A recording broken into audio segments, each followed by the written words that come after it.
seorang ulama dari Maroko, mimpi bertemu Nabi. Kisah yang terjadi di zaman kita ini. Nabi berkata kepadanya, pergilah kamu ke Mekah, temui Fulan bin Fulan. Beritahu dia bahwa dia adalah ahli surga. Malam kedua pun dia mimpi yang sama.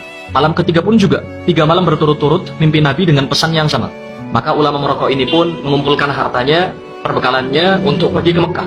Sesampainya di Mekah, ia melakukan umroh, lalu menghubungi sahabat-sahabatnya para ulama Mekah untuk menanyakan orang yang dia cari.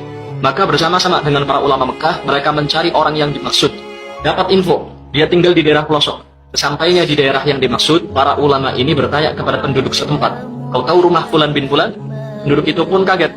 Kalian, para ulama, dengan pakaian terhormat, kalian orang-orang soleh dengan penampilan alim seperti ini, mencari Fulan bin Fulan? Iya, memangnya kenapa? Kata ulama Maroko itu. Kalian akan tahu sendiri setelah bertemu dengan orangnya. Maka ditunjukkanlah rumah orang yang dimaksud. Begitu pintu diketuk, yang keluar adalah seorang laki-laki dengan penampilan preman, dekil, fasik. Ulama Maroko ini kaget. Dia berkata dalam dirinya, aku pikir orang yang akan kutemui adalah orang alim, soleh, ahli ibadah. Ternyata seorang berpenampilan buruk. Orang itu pun kaget juga. Kenapa para ulama mengunjunginya?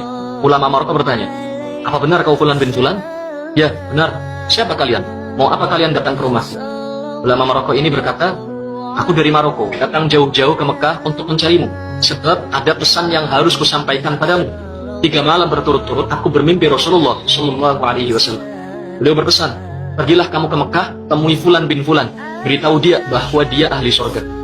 Demi Allah, aku tak melebih-lebihkan apa yang beliau sampaikan ini. Orang ini pun menangis, menepuk-nepuk kepalanya, gak percaya. Aku ahli surga? Oh pasti bohong. Orang sepertiku tidak mungkin mendapat kabar seperti ini. Ulama Maroko ini mengatakan, wallahi, aku baru selesai umroh. Tidak mungkin aku dusta dalam kata-kataku. Orang itu pun terduduk lemas, dia menangis. Ulama Maroko berkata, demi Allah, apa amal perbuatan yang kau lakukan sampai kau dapat kabar gembira seperti ini? Dia pun menjawab, aku ini orang hina, orang paling rusak, paling bejat di kota ini. Aku selalu sembrono dalam sholat. Bertahun-tahun aku tak pernah ke Masjidil Haram, padahal aku tinggal dekat Ka'bah. Aku ini orang rusak, aku tidak punya amal apapun. Maka ditanya lagi, coba kau ingat-ingat lagi, mungkin kau punya amal yang kau lupakan.